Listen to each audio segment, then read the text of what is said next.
the last question on here was, what are you chasing? And I think we've probably all covered a little bit in regards to the last question of what we're excited about, a vision, or but I'd love to hear, like, just personally, I'd love to hear what some of the bigger picture or longer term goal. Like, what are you chasing? Matthew McConaughey, quoting him yet again in his Oscar speech, it was profound. He said he was. I think it was in the first question, maybe who he looks up to, but he was asked. He said, "I look up to myself in 10 years' time." And the person actually came back in 10 years later and said, "Are you the person that you were looking up to?" He goes, "Not even close. I'm looking up to the 45-year-old version of me." And it's funny, but what are you chasing? Where do you see yourselves in a few years' time? What do you want to do? And I know, Nath, you said, it's not about title or position. But what are you chasing? What are some of the big things? Right now it is. Okay, Andy? It is now. Oh, good. You can have the national director. I just made it official online. Well done. What are you chasing, Nath? Okay, so for me, I carry a few hats in church life. I'm one of our service pastors here at the Hills campus, and kids ministry has been my 100% of my time for the last sort of 10 years in terms of ministry-wise. At the moment, it's probably about 15-20% of my time doing more and more stuff in the big church, or whatever you call it, in our normal services. What I'm chasing is the ability to oversee multiple departments, multiple teams, and have them all going forward. To have them all, the ability to do that juggle successfully. That's what I'm chasing. Tonight I've got a meeting, seeing some vision and stuff for our whole new people network of my service, and that when people get saved or brand new in a church, that we are a small church with lots of people, which is what our senior pastor always says. But if we can't do that side of things well, then we're just going to get big, and that won't be good. So for me, I'm chasing doing multiple things well with less stress, but still the same amount of pressure, if that makes sense. Yeah. Well, I'm chasing two things. I'll beat you, Andy. I'm chasing, I guess, two things really quickly. Number one, the hardest person who ever had to lead was myself. And there's literally, leading other people is great, but leading yourself is the hardest person. I've found that throughout my whole life. So I'm looking to lead myself better than I ever have before, pretty much. And in big picture, what I'm chasing after is, in the 1990s, VeggieTales was so big that it was mentioned on The Simpsons twice. Now, the only way you get mentioned on The Simpsons and made fun of is if you're big enough, because enough people need to get the joke, otherwise you don't get parodied. There was a significant cultural impact that program had in that cartoon, right? So what I'm looking for and what I'm chasing after in my world, and this world, is a cultural impact. So it's all very well having an impact in the church, and the thing that I get to do and be a part of, which is Hillsong, does have a certain amount of impact around the world. But on top of that, especially for children, I'm looking for some kind of cultural impact that hits way beyond the church. It's our cultures, our Western culture especially, across the world. So that's what I'm chasing, cultural impact, and also personally just want to lead, like what Matthew McConaughey says, that the wisdom of Matthew McConaughey says, who am I going to be at the age of 45? Yes. That's good. That's good. We just recently released new curriculum for 2-year-olds to 6-year-olds. And it took a long time. There's just a lot of prayer, a lot of buy-in that was required. And it was just amazing how perfect God's timing was, because what was happening concurrently, but without any connection for 18 months, was the development of the Bible app for kids. I don't know if you guys are familiar with that, but YouVersion, in partnership with One Hope, created the Bible app for kids. And at some point, those two things intersected. The Bible app for kids and then the Life Church early childhood curriculum intersected. And so what I'm chasing after is continuing to make a connection between what's relevant. So similar to what you're saying, Dave, but I like where you're going even better, that cultural impact. But I want to continue to drive the intersection between what happens at church into where kids are living when they're not here. And so we all know that where they're living, as young as 18 months older, as soon as we can hand them one of these, they're living on the internet. And so, technology or the internet is neither good nor bad. It's neutral. And so it's what we choose to do with it as followers of Christ, and how we choose to leverage that is how we can impact where kids are when they're living out, when they're not at church for an hour or 2 or 3 a week. And so I'm continuing to chase that intersection, continuing to drive that intersection where kids, church, kids, Jesus, engagement in the community can all happen deeper and deeper in the place where kids live, which I believe a lot of that is on the internet, even as early as 2. So anyway, so that's kind of what I'm chasing, and it's been fun because we've got that early step of the connection between our curriculum and the Bible app for kids. There's a real relationship there where kids are engaging with the Bible app for kids every week at church, and then can engage with the curriculum then at home through the Bible app for kids. So just continuing to drive that. Good. And can I say, Alison, thank you so much for what you're doing with the Bible app for kids. My 3-year-old is obsessed with it. He does not stop. The other day he was on my phone for an hour, drained the batteries, and he's just talking about his Bible, and it doesn't just stop there. He then goes and this is not because I'm spiritual, this is because of what you guys have done. He'll then go grab his picture Bible, and he's looking through that page by page, and he literally went every single page throughout the entire Bible, but it didn't start with his real Bible. It started with his Bible app for kids, and what you guys are being able to do to create a passion and a hunger and a joy for the Word of God is unbelievable. So thanks heaps from a dad to you. Yeah. Oh, thank you. I love those stories, Nathan. I really appreciate that. That's great. I love it. Hey, I'm chasing the same things. I mean, I love everything that you've all said. Just chasing, wanting to be a better leader. Really wanting to be chasing 1 Corinthians 13, just as my role as a leader, just to really lead with love, especially, at a level where, the people that are doing the ministry aren't always, close beside you. They're kind of further away, the miles separate, and just wanting to make sure that there's that love relationship that's there so that they can, again, carry out the vision of our ministry. And then I guess, definitely I'm chasing after making sure that we're always thinking like kids, and that decisions that we make, we're filtering them through the eyes of what will be the most impactful for kids. Just, again, keeping our because so many times I find myself getting into like a personal preference mode, or our teams will start to filter things through what we think is best, and then we've got individual thoughts.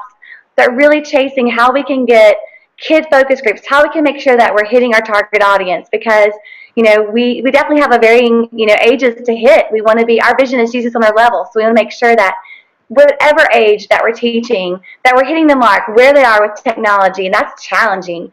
And it does help that there's the app that makes it so great. But just really studying kids, but also just being a leader who really leads with love. And so many of the principles in 1 Corinthians 13 are just things I'm chasing after for just the measure of success for me as a leader. I love the purity of that. Sherry, thanks for sharing that. Oh, awesome. That's awesome. If you guys don't know Sherry is an absolute joy. You always leave every phone conversation, every encounter better, excited about life, encouraged about what's next, and it's okay. I can make it awkward. And so encouraged by that. Awkward. When it comes, the last time we were. Oh, sorry. No, go ahead, Dave.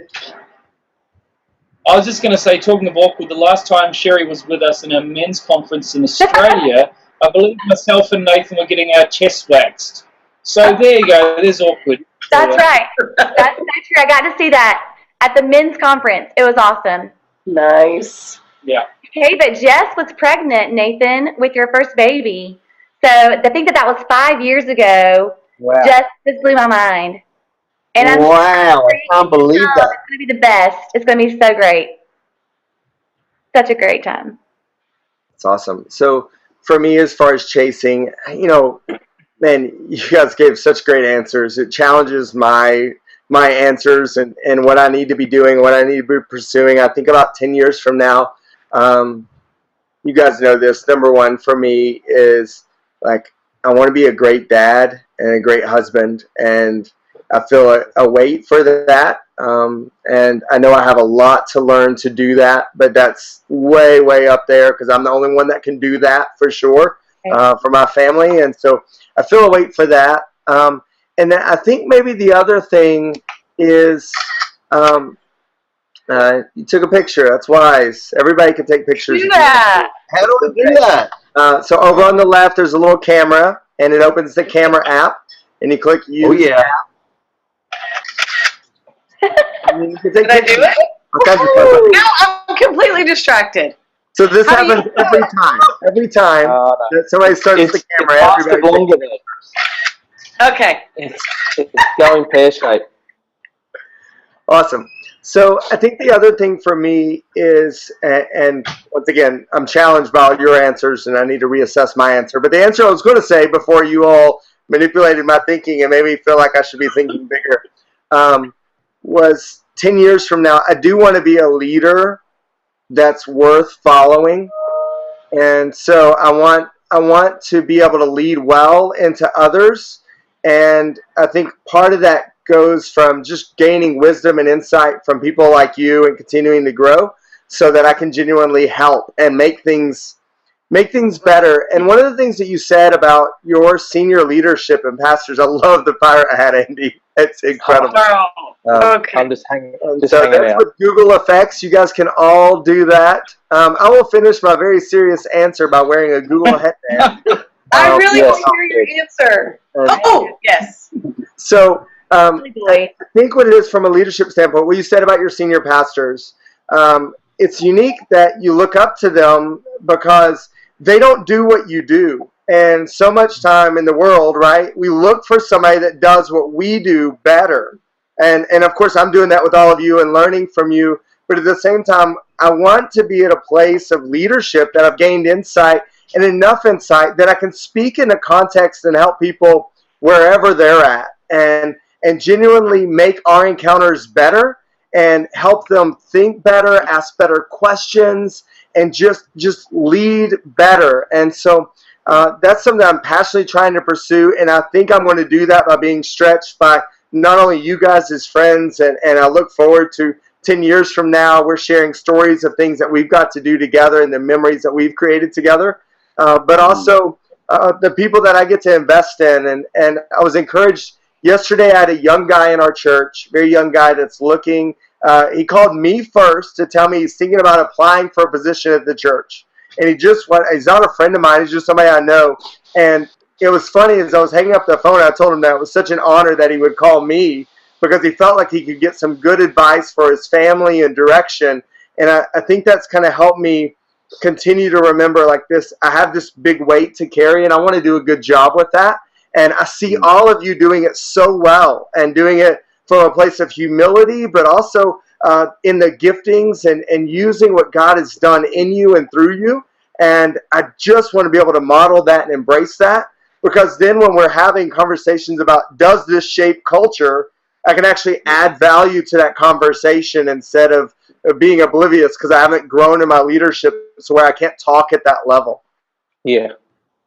I think they're all great answers. For me, in 10 years' time, I want to see the children's ministry, for my role, but within Australia, the level rise. I want to see the same kids pastor at the conference. I want to see them further equipped, better equipped, and I just, I'm so grateful for all of you and for other Google Hangouts and the technology we're able to use now to be able to get resources like this, some of our training videos and things into regional places where for the last decade it's expensive to travel to try and do leadership training. So to have this sort of stuff accessible now, for the next 10 years, I'm excited to continue developing and allowing leadership to get out broader into the churches, because I hear the things that, I have conversations individually with people, and I just think, man, I want 10, 20, 30, 40 kids pastors around our nation to be able to hear that. So be able to set up forums like this is exciting. I'm excited for 10 years' time in the future where children's ministry may be in Australia, because I turn up to conferences, and whatever happened to, he's no longer. And for whatever various reasons, they're no longer in ministry, and that breaks my heart. I want to see the same people around for 10, 15 years. So for what you've invested, even your answers and everything here, and throughout all of your other individual churches, the resources you put out, thank you from the kids pastors in regional Queensland or outback Northern Territory, because everywhere I go, I mean, they're talking about the Bible app. They're talking about different curriculums. They're inspired. So I think it's awesome. So thanks, guys. You're doing a great job all around Australia. And there's a clap. Good timing. Way to go, Frank. Great. So if you do have your Google Box, you're welcome. We always finish our Google Hangouts with some kind of attire or something funny, and so I'm going to wear these shades. How do you do it? So it's on the side. It says Google Effects. Where? I'm just...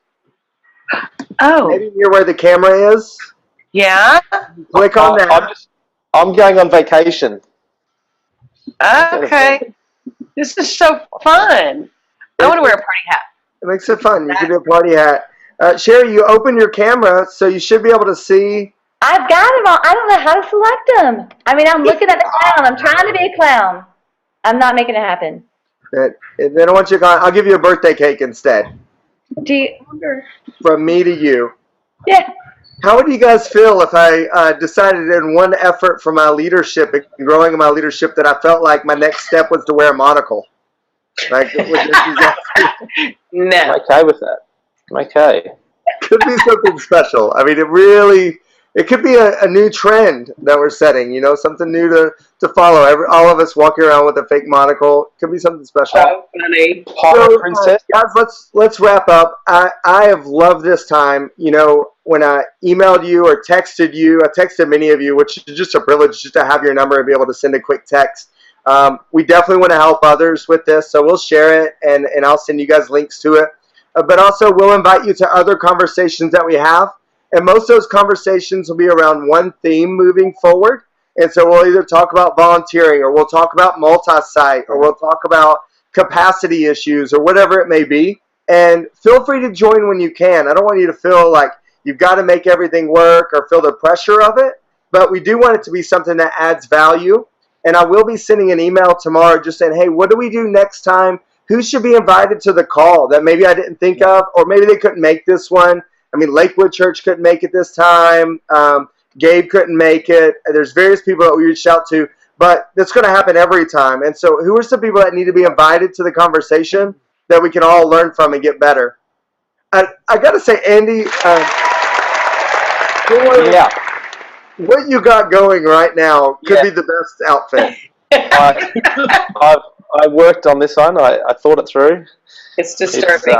That's awesome. Yeah. Well, hey, I love all of you. Thank you so much for taking time and making it a priority to be on tonight. And we'll catch up real soon, okay? Thanks, guys. Thanks, everyone. Bye, everybody. Bye. Peace.